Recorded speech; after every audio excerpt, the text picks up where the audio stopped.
Hello and welcome to Real Cheating Story. I must be out of my mind, I thought to myself as I looked at my reflection in the mirror. I almost changed my mind, but I didn't. What I saw was a middle-aged woman with long red hair and big green eyes, now narrowed with determination. I looked down at my body, still firm and well-proportioned, and ran my hands sensually down my side and over my hips. I decided to keep the black lacy bra and matching panties I had chosen earlier, then reached for my jeans. I slipped them on, with a fleeting thought reminding me that I needed to press Jeff's slacks and shirts before putting them away. I pushed that thought aside, it had no place in what I was doing. With some effort, I fastened the button and let out a deep breath. I needed to do that just to button these jeans. I knew they were a size too small, but Jeff liked them, and so did I.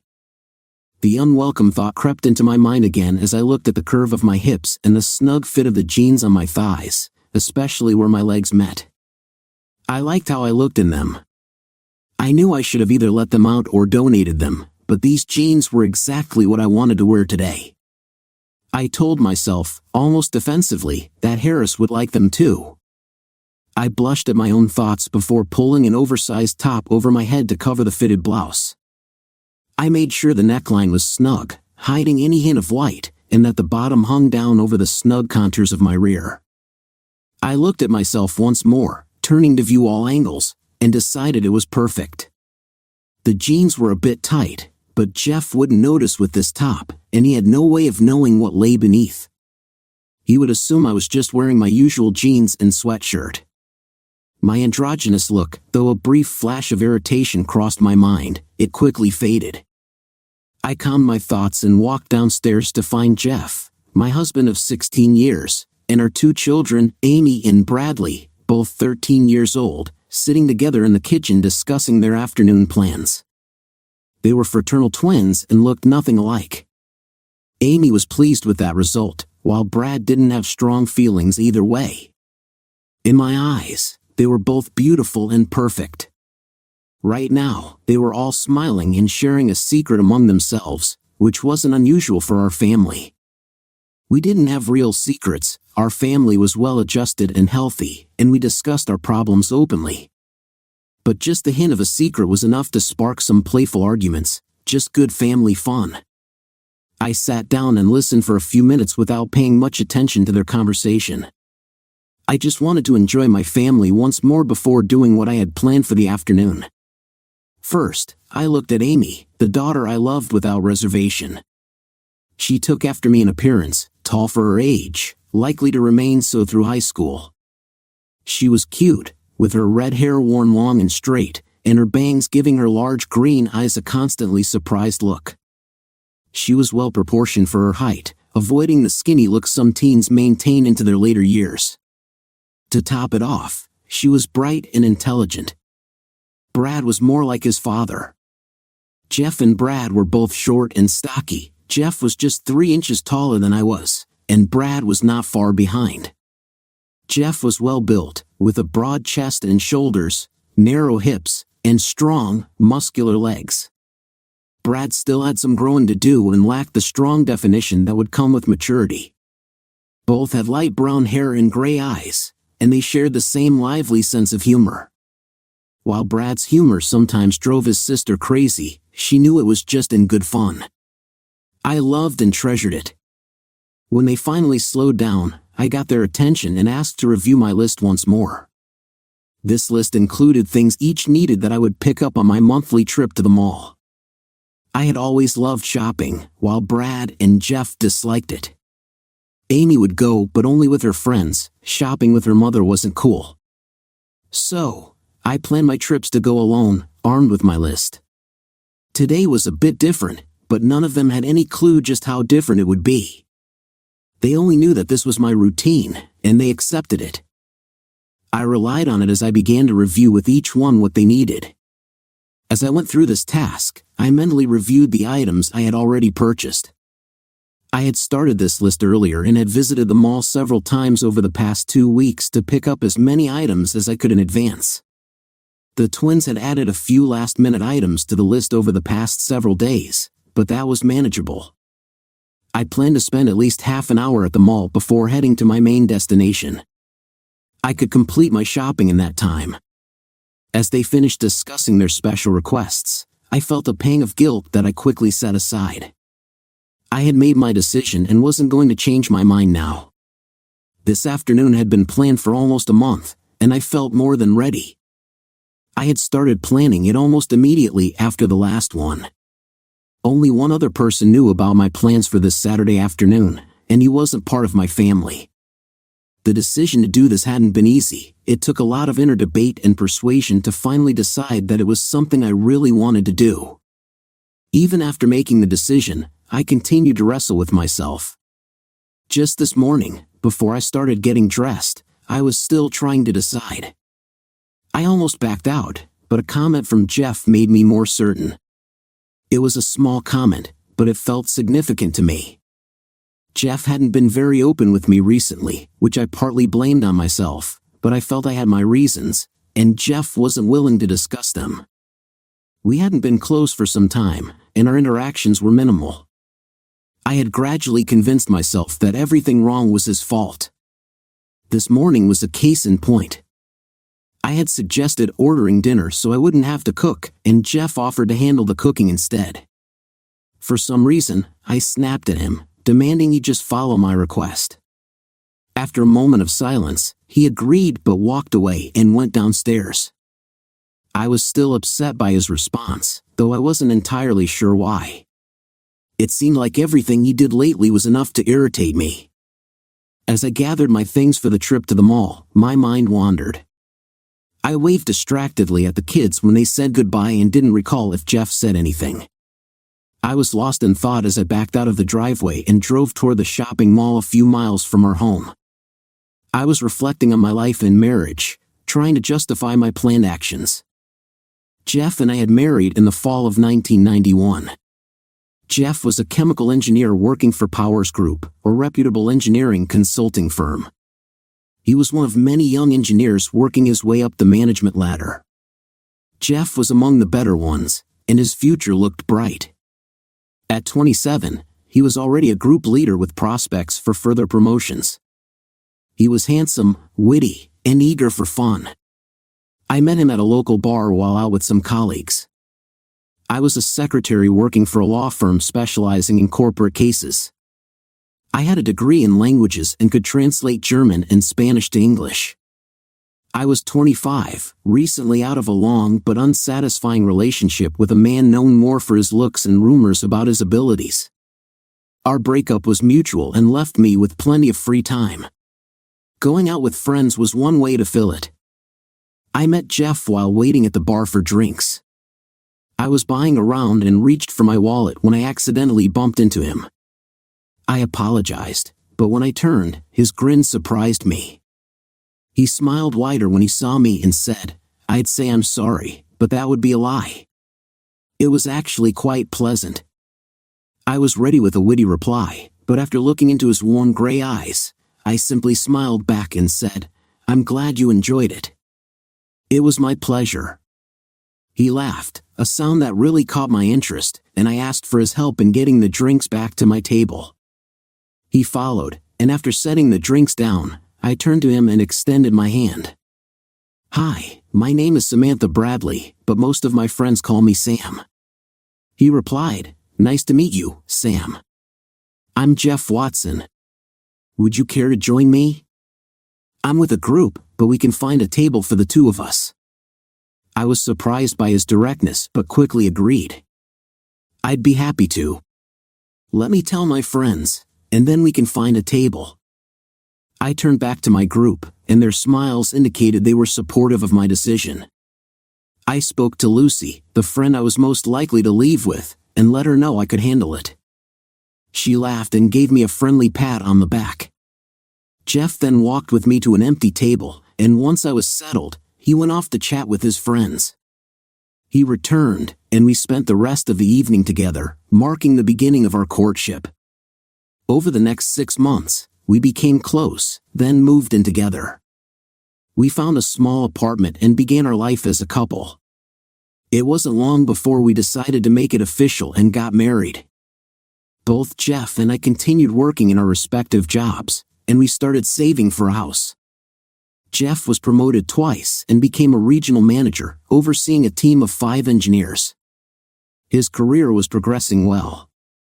I continued working at the law firm, and while the work was consistent, the pay helped us move closer to our goal of buying a home. After 2 years, I shared the news with Jeff that I was pregnant. He was thrilled and couldn't wait to tell everyone. I was happy for him, but also preparing for the transition to stay home with the baby. We had agreed that I would be a stay-at-home parent for the first 5 years, and Jeff was supportive of that decision. We found a house, made an offer, and once accepted, became homeowners. The house was lovely with 3 bedrooms and a large yard, complete with a swing set left by the previous owners. We made the yard safe for toddlers, and once the twins were born, we set up the nursery, which was perfectly equipped. Our life together was filled with love and affection. Jeff and I expressed our love daily. I prepared his favorite meals and made sure he had his preferred beer for the weekends. He sent me flowers regularly and was always interested in how my day went and how the kids were doing. We spent our evenings together, and our physical connection was a cherished part of our relationship. Jeff balanced his demanding job with family life, working from home when necessary but always prioritizing family time. As the kids grew older, I felt a growing restlessness and asked Jeff if I could return to work. He was supportive, and we made a plan that accommodated both our needs. I applied to my old firm and a few other places and received offers from 2. After discussing it with Jeff, I chose to return to my old firm due to its flexible hours. The decision wasn't driven by money, as Jeff's position provided financial stability. I started back at work when the twins were 9 years old. Reflecting on that time, I believe it marked a shift in our relationship. Returning to work brought a new set of challenges, and balancing my job with home responsibilities became more demanding. I had less time for special meals and ensuring the fridge was stocked with Jeff's favorite items. Weekends were filled with catching up on tasks, and we had less time for just relaxing and talking. Despite these changes, we worked hard to maintain our intimacy. We understood the importance of staying close and preserving our connection. Some nights, we would simply fall asleep in each other's arms. For a long time, everything felt steady in our relationship until about a year ago, when I remember a particular night vividly. I had been working on a major case with a lot of critical translations, so important that I had to spend more and more time researching technical terms and scientific notation. It was taking up all my days, and I had to extend it into my evenings. I would bring work home, rush to fix a quick dinner, and then nag the twins and Jeff into cleaning the dishes in the kitchen while I rushed off to the small den to continue my research online. This routine continued for some time, and my evenings became filled with work. At bedtime, I was often much later coming to bed, and Jeff was frequently asleep when I did. On those occasions when he wasn't, he would reach for me, and I would push him away in irritation. I told myself that he wasn't thinking about me, only himself. Why couldn't he see that I was tired and needed to sleep so I could continue working the next day like he did on his job? He said little those nights and rolled over to sleep. I never thought much about it, just happy that I could get to sleep. Then one night, when I had come to bed very late, exhausted and barely able to make it up the steps, Jeff reached for me as I slid under the covers. I didn't react, too tired even to push his hand away. At first, the sensation was pleasant, and I just lay there enjoying it until irritation rushed back. I needed sleep, why couldn't he leave me alone? I reacted in anger and pushed his hands away, then said, "Damn it, Jeff, I need to get some sleep. Can't you keep your hands to yourself? Just leave me alone." With a weak flash of guilt, I continued mumbling, "Maybe this weekend we can get together." I rolled over, put the pillow over my head, and tried to get to sleep. My heart was pounding in anger, and my gut was roiling with burning acid, but it wasn't long before I fell asleep and slept soundly all night and well into the following morning. I woke late, rolled over to find Jeff already up and gone. I looked at the clock to see it was past 7:30, and I was going to be late if I didn't get started. I jumped out of bed, got dressed, and ran downstairs to find no coffee. I muttered a few unflattering words about Jeff's lack of consideration under my breath. Both kids were up, dressed, and ready for school, but they didn't say much to me. I didn't notice, so wrapped up was I in my own concerns. That night, when Jeff came home, I noticed that he was very quiet. Not only that, but both Brad and Amy were also sort of withdrawn and seemed uneasy. I asked them what the problem was, but both denied any concerns. I decided to let it go and ask Jeff after they went up. I went into the den and worked on the translation still outstanding until very late. By the time I went out to find Jeff, he had already gone up to bed. I decided it was time to talk to him, so I turned off the lights and followed. I wasn't even aware of what time it was. The first thing I noticed when I did go up was that Jeff was sitting on the bed but hadn't undressed. That was very strange, as he had obviously been up for some time, but he was just sitting there, no book open or anything keeping his attention. He just looked at me as I walked into the room. I stopped and looked back, trying to fight my rising irritation. I finally asked him, forgetting that this was exactly what I wanted to do in the first place, ironic not to me at the time, "What's going on, Jeff? You've been so quiet all evening, and so have the twins. You were gone this morning without waking me, and you didn't even make coffee. The kids were quiet this morning as well. What's going on, Jeff? Why would I wake you, Sam? Didn't you lash out at me the night before about keeping my hands to myself and not letting you get any sleep? I was just so tired, Jeff. I could hardly keep my eyes open. I just wanted to go to sleep, that's all. I didn't mean to yell at you. It was just that I was so tired. I'm sorry I upset you. I know you were tired, Sam. I guess your job is so important that you just forget that we need time together too. Every evening now, it seems like you just go into that den, and that's the last we see of you. We just can't compete with your precious job anymore." The sudden surge of anger caught me by surprise, and before I could control myself, I said, "Well, pardon me. I guess I should just forget my job, the people who depend on me, and say that my husband needs attention, so I have to stop everything and give it to him. Well, guess again."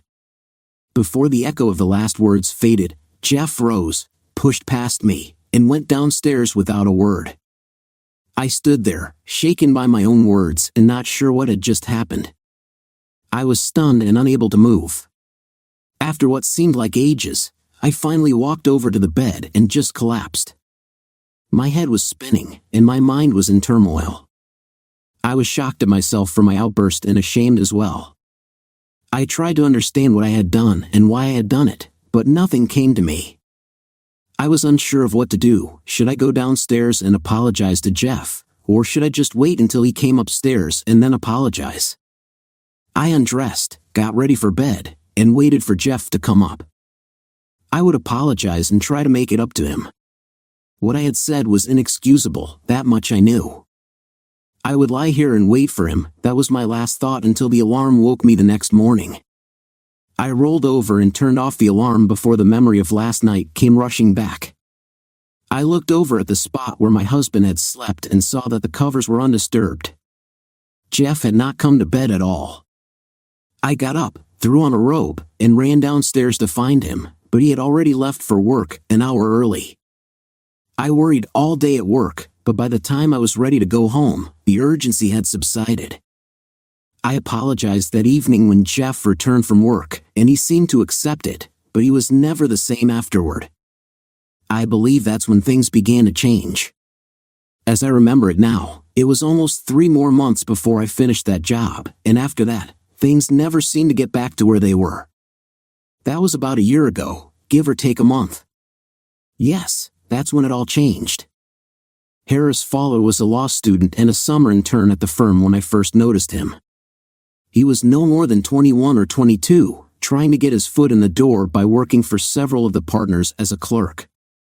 He was eager and quick to learn, and I was fascinated by him. He introduced himself one afternoon and asked if I could help him with a translation. I told him I could find some time later that afternoon and for him to gather his materials so we could handle it quickly. He did so, and I was able to help him.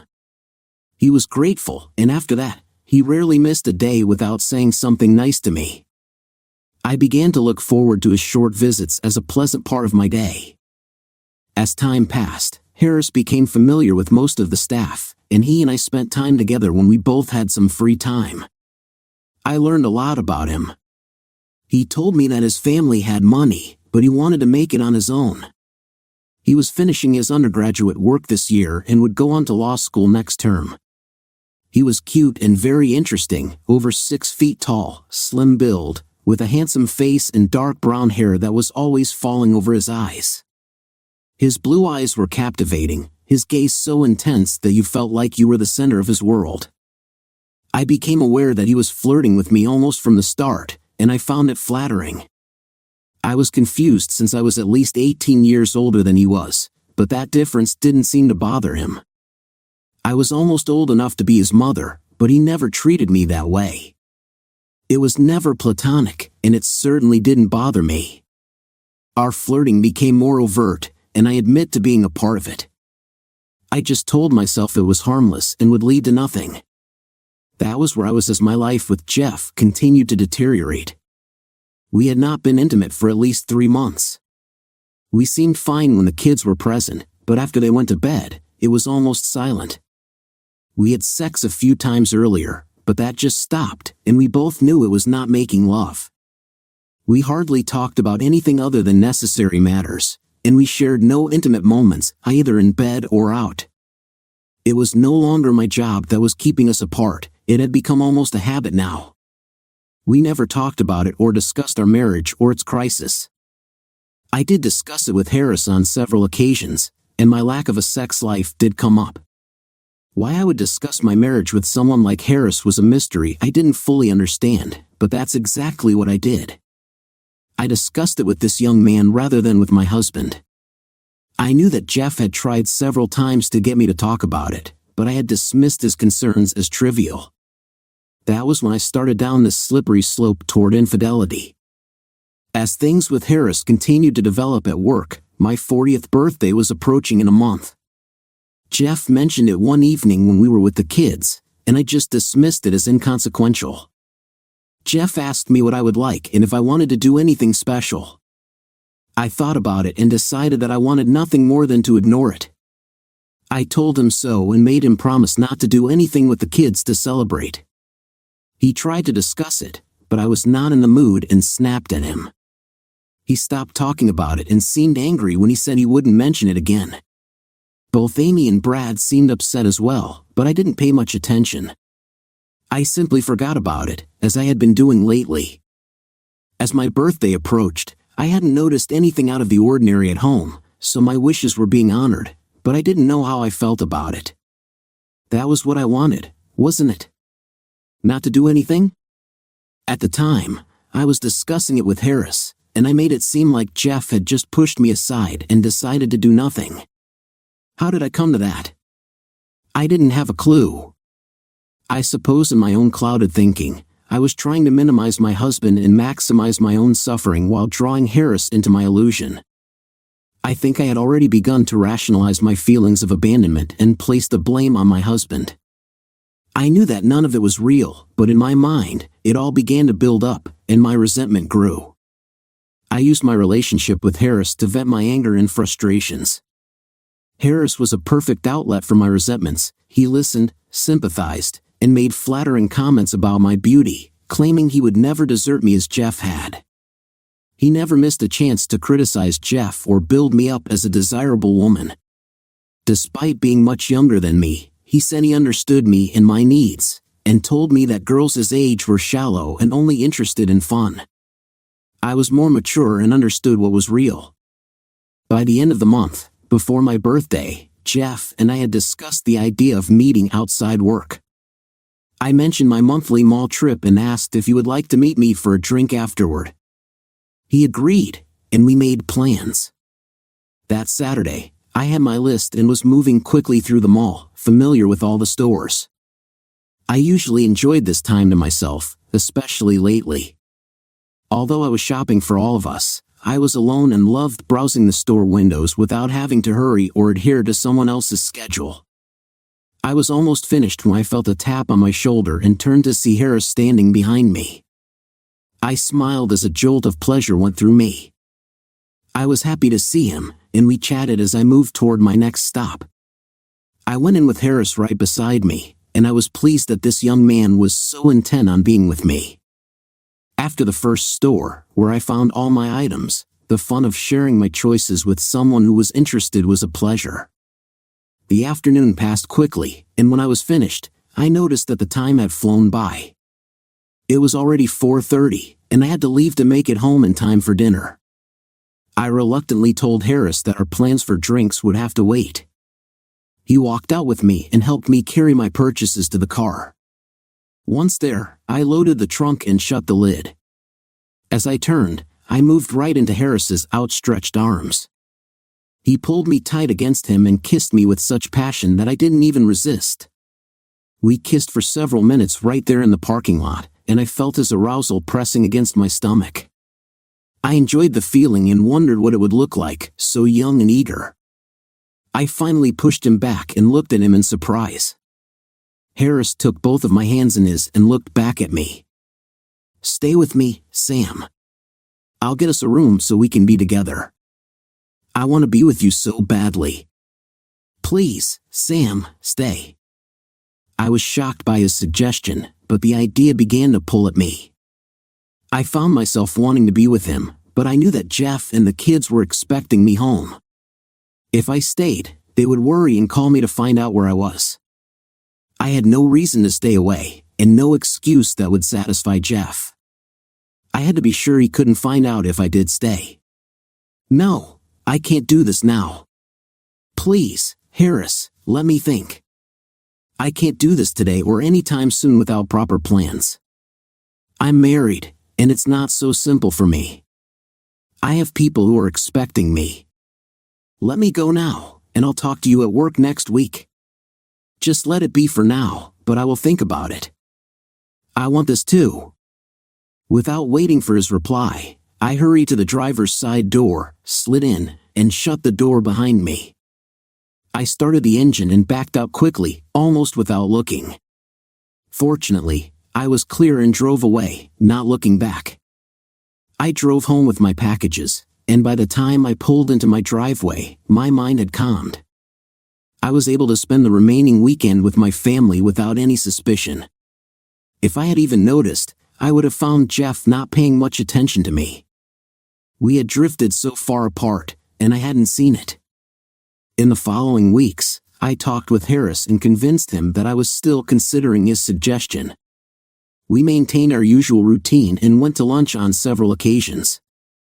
We kissed several times, each time more intense than before, and my need to be with him increased. During our kisses, there was more body contact, and each time I could clearly feel his arousal. He even touched me in intimate ways through our clothes. At the end of that month, I found myself becoming excited just at the sight of him. I finally came up with the idea of meeting him one afternoon on the Saturday of my monthly shopping trip.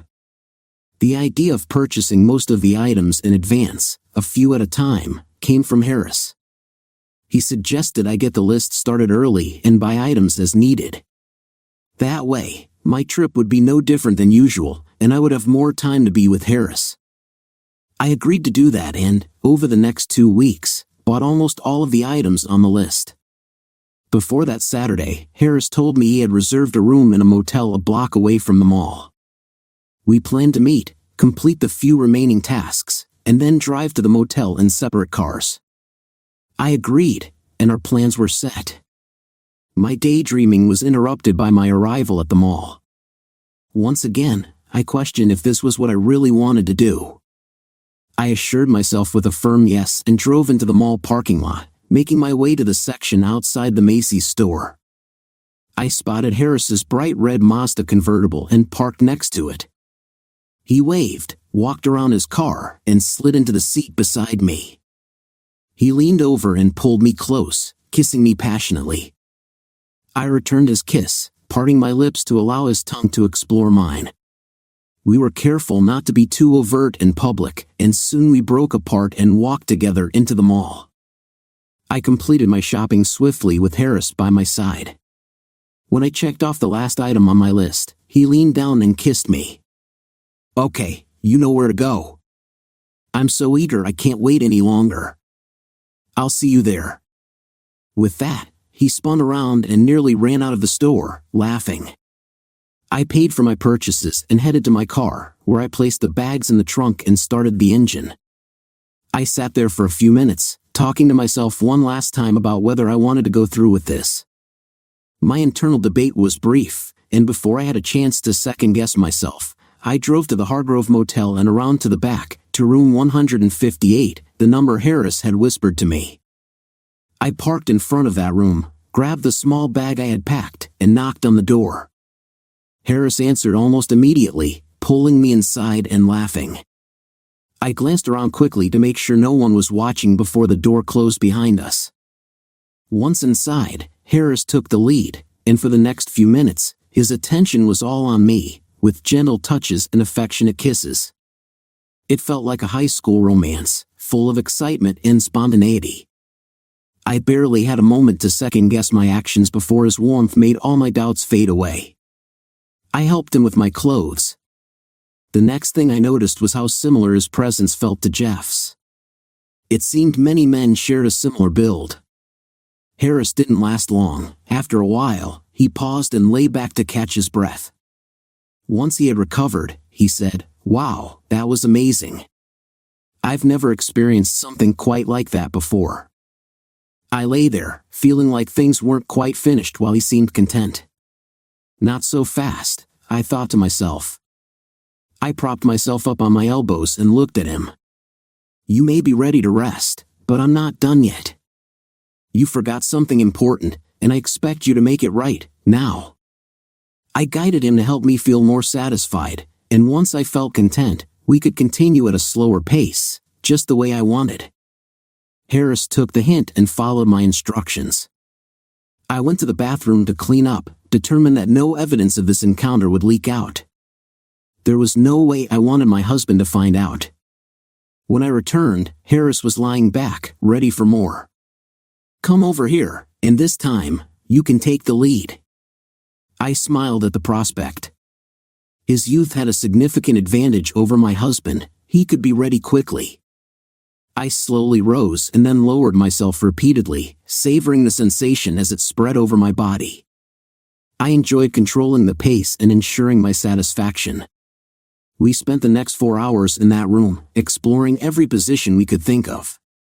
I was driven by a sense of urgency and had to experience everything I could imagine. As I cleaned up, reapplied my lipstick and makeup, I noticed it was already past 6 o'clock. I almost panicked since I usually came home by 4 o'clock or 4:30. I hadn't noticed how the time had flown by. I reached for my phone but decided it was too late to call. I hurried out of the bathroom, now fully dressed and ready to go home. I would need to come up with a story to explain my absence. As I entered the room, Harris was dressed too. He smiled at me and said, "This afternoon was the best day of my life.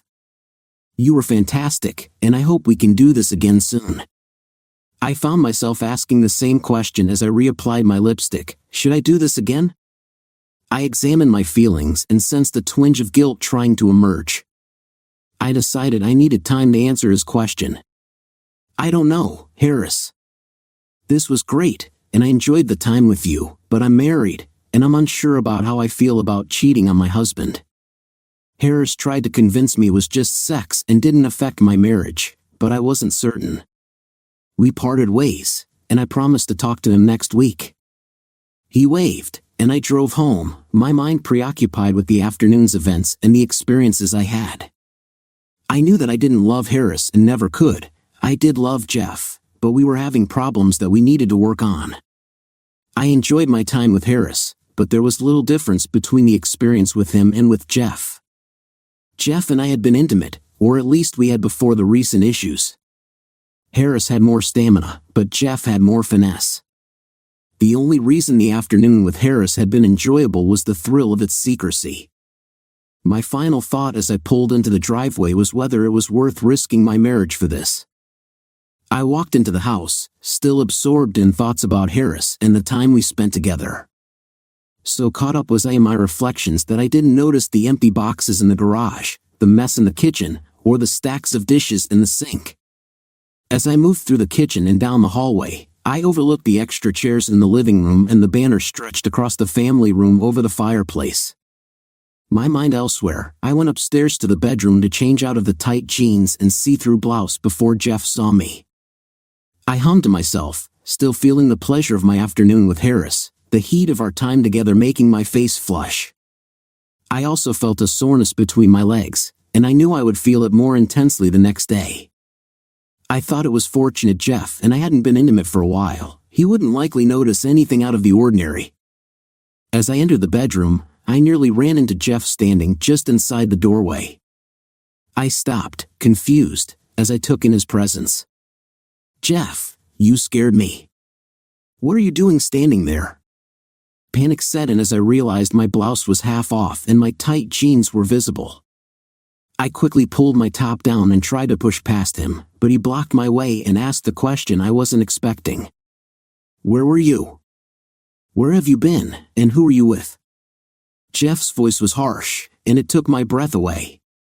I stepped back, staring into his eyes, which were cold and unyielding. They were the light gray eyes I knew but seemed darker, more steel gray than usual. I wondered why his eyes were so different. As his words sunk in, I gasped, thinking he knew. But he couldn't know. I had been so careful. I never mentioned Harris, our lunches, or our time together at work. He couldn't have any idea about my afternoon. He must just be upset about how late I was. I needed to deflect and distract him. "What are you talking about, Jeff?" "I was at the mall all afternoon. The packages are in the car. Could you or Brad get them from the trunk?" I was by myself, as always. "I'm sorry I'm late, but I had trouble finding everything and decided to grab a bite to eat before coming home. That's all." Jeff didn't say anything but grabbed me by the hand and dragged me from the room, down the stairs, and into the kitchen. I tried to resist, but he was relentless, and I was almost afraid to say anything. I stumbled after him, my heart pounding and my breathing labored. A deep dread settled in my stomach. Jeff stopped in the middle of the kitchen and pointed. "Look. What do you see?" I looked around and noticed the dishes, boxes, and the printed labels on some boxes indicating Prentice Catering. There were containers of food and desserts, some stacked inside others. The food was spoiled. I looked around and saw the chairs and the banner from the kitchen. It became clear that there was a party planned for me. I had been with Harris while everyone was here celebrating my birthday. How could I explain this? What could I say? Why did Jeff and the twins do this after I told them not to? Of course, they would still try to celebrate my birthday. They loved me. Oh God, what had I done? Tears started to flow, the weight of my betrayal hitting me hard. "Jeff, I'm so sorry. I didn't know about the party. It was a mistake, and I'm so sorry. If I had known, I would have been home.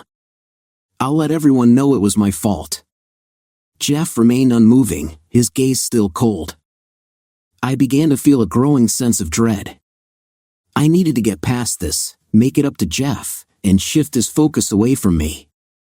I felt exposed and unsure of myself. I had to get upstairs and change so I could address Jeff and make him forget about this.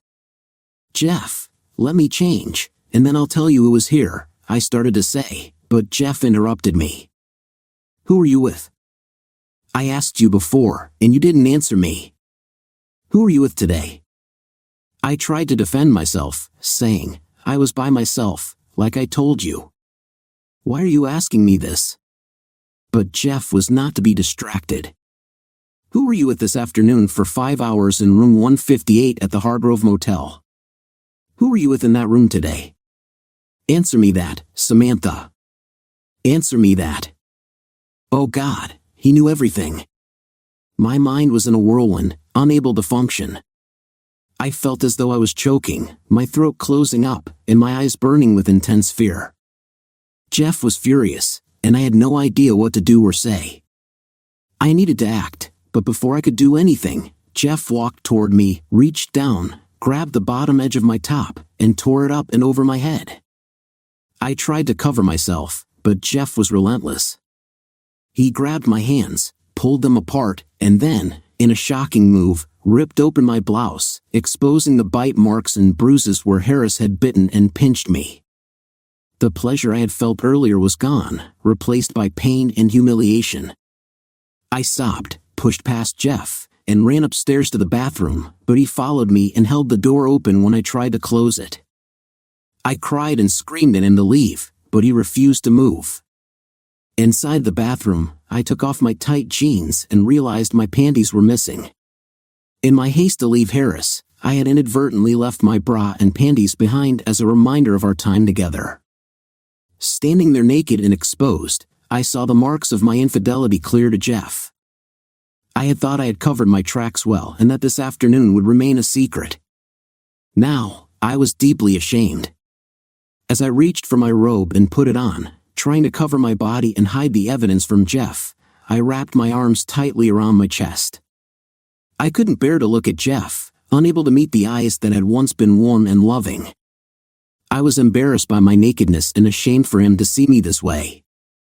I wanted to hide from his knowing gaze, but it wasn't to be. Get yourself downstairs right now. We have things to talk about, and we need to do it now. Amy and Brad are with your mother for the night.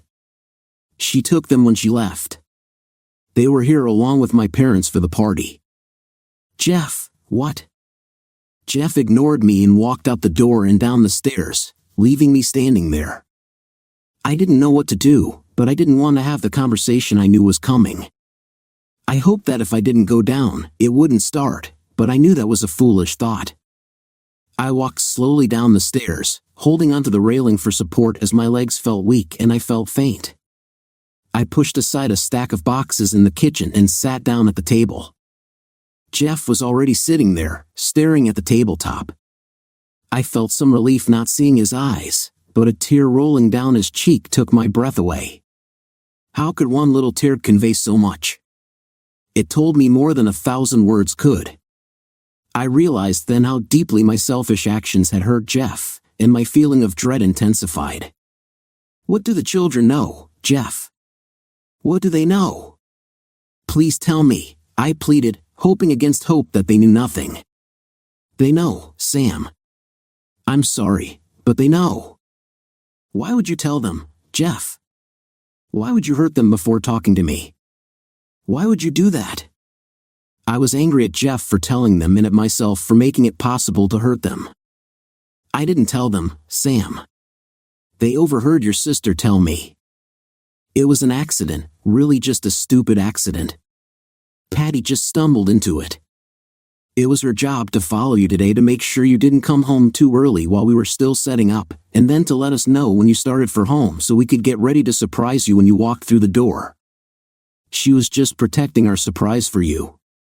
Jeff sat up straight, his eyes locked onto mine. I noticed, without thinking, how red his eyes were. I wondered why they would be red, and then I realized, crying, of course. How stupid of me. Patty followed you, and when she saw you with some man, she became interested. She followed the two of you to your car and watched you kiss him. She said the way you were kissing him told her that something was wrong. She ran to her car and managed to follow you to the Hargrove Motel, a couple of blocks away. She watched you and that man go into room 158, and then waited for 10 minutes. When you didn't come back out, she walked up to the room and managed to peek through a gap in the curtains where they didn't fully close. She saw enough. Jeff's voice grew colder and more distant as he relayed the information Patty had given him. She drove home to tell me what she saw. She was sobbing and almost hysterical, but she didn't want to tell me. I made her sit down, take a breath, and then tell me what was bothering her. She didn't want to, knowing it would hurt me, but with everyone here waiting to surprise you, she had little choice. As Jeff spoke, I looked around and saw Amy and Brad standing there. They had heard everything. Oh God, Jeff, what did they do? What did they say? Oh God, what have I done? They were crushed when they heard Patty tell me what you were doing. Amy broke down and cried, and Brad just stood there, cursing. I didn't even try to stop him. I left them alone until they had let it all out. Once they had expressed their feelings, I tried to talk to them and calm them down. It took some time, and then I had Patty talk to your mom and dad to let them know what happened so they could handle Amy and Brad tonight. I listened in horror, realizing how everything had fallen apart so quickly and completely. One afternoon, just a simple decision to do something I had never considered before, and this was the result: my family broken, my parents and children aware of it all, and my husband hurt. Was there any hope for me? Could I put my family back together after this? I stopped my crying and tried to pull myself together. Jeff, what now? Can you ever find it in your heart to forgive me? I swear this was the first and only time I've ever done anything like this, and I promise it will never happen again. Never. I stood and walked around the table to stand next to Jeff. I placed my hand on his shoulder to comfort him, but he angrily pushed me away. I stepped back, my shock at his anger bringing a fresh wave of tears as I waited for his response. I don't think there's any way that can happen now, Sam. You see, I made a mistake today as well. When Patty told me what you were doing, I had to see for myself. I couldn't believe you would do something like that to us. So, I went to the motel myself while the party was breaking up. I parked my car and walked up to room 158 and looked for the gap in the curtains Patty mentioned. I found it and looked.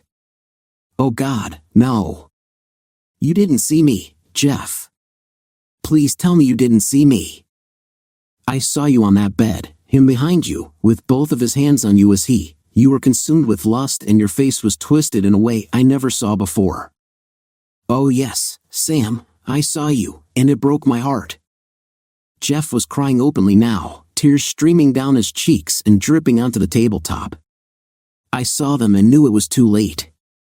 He got up, walked upstairs, and returned carrying 2 suitcases he had packed earlier. I'm leaving now, Sam. I'll file the papers first thing Monday morning. We can split everything evenly, including custody of the kids.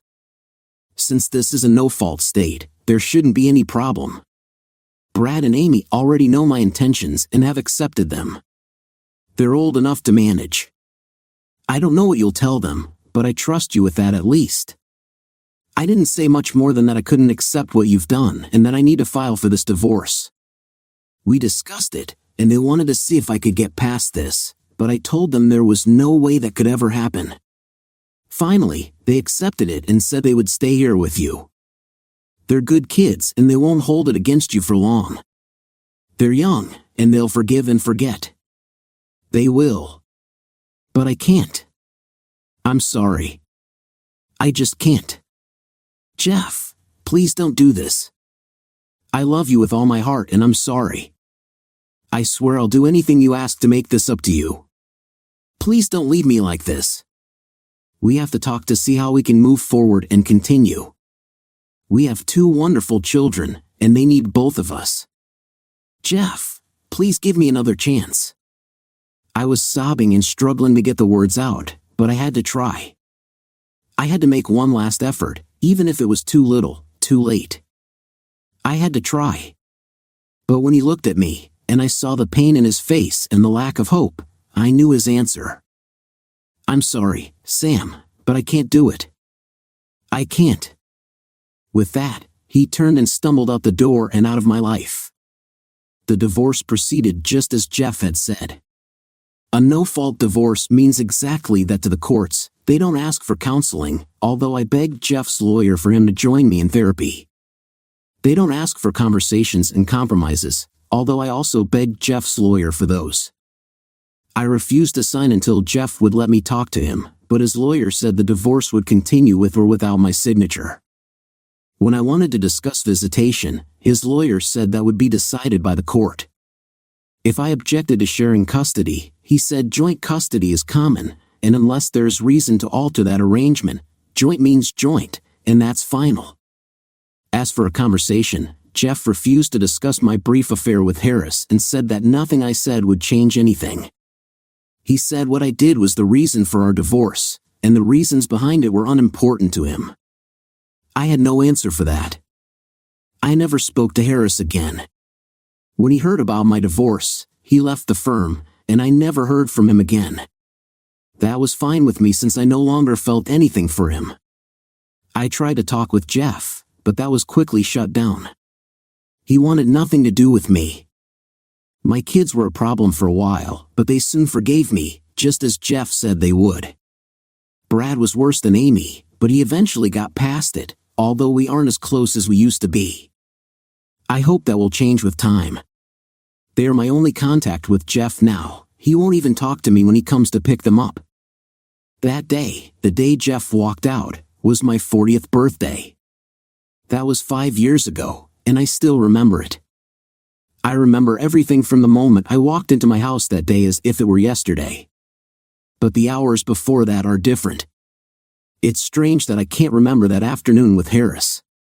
When I try to think about it, I get sick to my stomach, followed by a splitting headache that lasts for hours. Strange, isn't it? The most important day of my life, and I can't even remember that part of it. That's just one of the consequences of trying to remember something so terrible, it ruined your life.